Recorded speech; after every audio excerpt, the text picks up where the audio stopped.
Assalamualaikum warahmatullahi wabarakatuh. Bismillahirrahmanirrahim. Alhamdulillahirabbil alamin. Alladzi arsala rasulahu bil huda wa dinil haqq liyuzhirahu 'alad dini kullih wa kafa billahi syahida.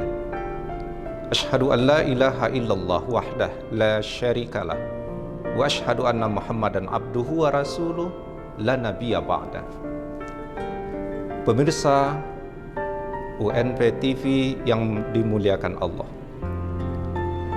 kita akan segera memperingati sebuah peristiwa monumental di dalam sejarah Islam pada tanggal 12 Rabiul Awal 1445 Hijriah, yaitu peringatan Maulid Nabi besar Muhammad sallallahu alaihi wasallam.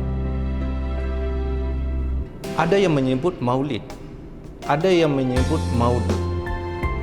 Kedua istilah ini dipakaikan untuk memperingati momentum besar ini. Jika disebut maulid berasal dari akar kata isim zaman, menunjukkan waktu kelahiran Nabi. Sedangkan kalau disebut maulud, isim maf'ul, sosok yang dilahirkan waktu itu. Tidak ada masalah untuk kedua istilah ini.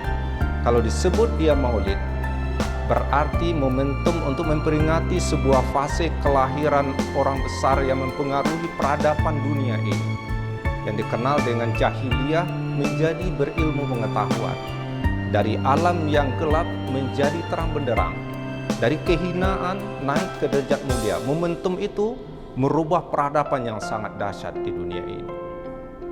Jika disebut maulud, adalah peringatan terhadap sosok yang dilahirkan. Siapa dia? Nabi Muhammad SAW. Kenapa diperingati sosoknya? Karena sosok ini sangat spesial, baik di dalam sejarah peradaban, baik di dalam agama, maupun dalil ayat Al-Quran. Dalam sebuah diskusi Allah berkata, laulaka lama khalaqtul aflaq. Kalau bukan karena engkau ya Muhammad, kalau bukan karena engkau ya Muhammad, kalau bukan karena engkau ya Muhammad, tak akan aku jadikan alam semesta jagat raya ini.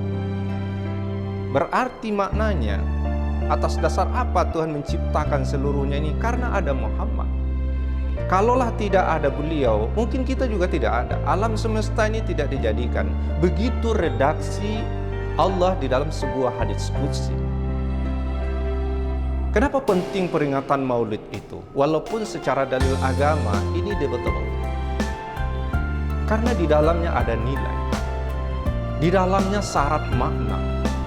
Kekayaan nilai dan syarat makna itu kalau tidak diungkap, tidak dieksplor, kalau tidak diulang-ulang, maka dia menjadi hilang.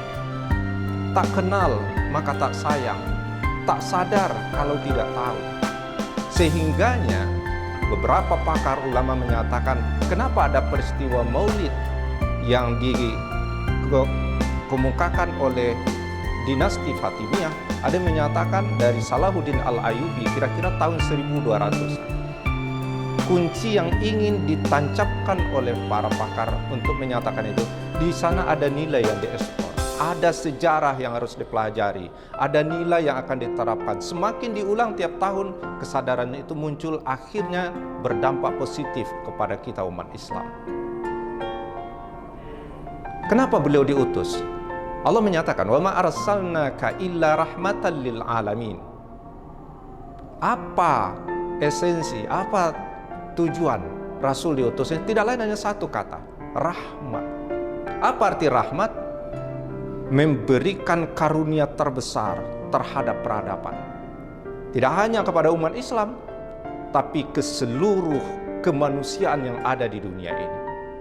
Tidak hanya makhluk yang ada di dunia, ternyata makhluk langit pun juga demikian.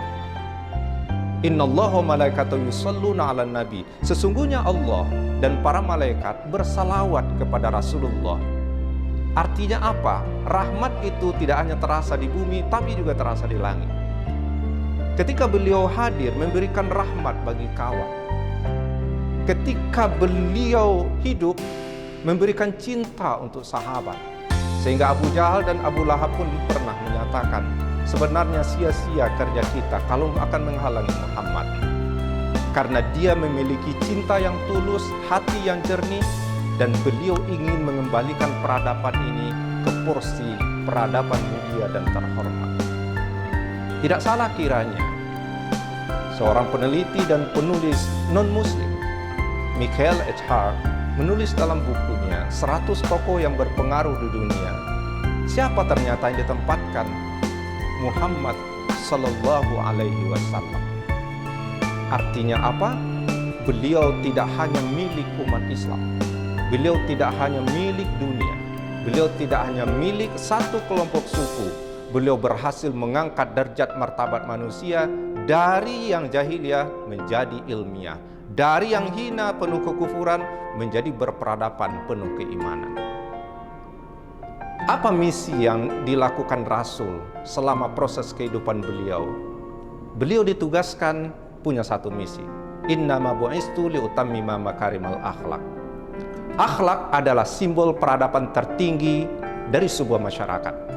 Jika peradaban sebuah masyarakat telah menunjukkan akhlak, ilmu berarti sudah berbuah, pengalaman sudah menghasilkan, nilai sudah bisa diterapkan. Itulah peradaban tertinggi. Jadi disebut akhlak, ini adalah target yang tertinggi, tingkat peradaban di dalam kehidupan masyarakat. Sehingga inilah yang menjadi simbol kehebatan Islam yang dibawa oleh Rasul melalui misinya, berakhlakul karimah. Semoga dengan peringatan Maulid ini punya syarat makna bagi kita untuk kembali mempelajari sejarah riwayat beliau dan mengimplementasikan misi beliau di dalam kehidupan nyata menjadi peradaban berakhlak mulia. Billahi taufiq wal hidayah. Assalamualaikum warahmatullahi wabarakatuh.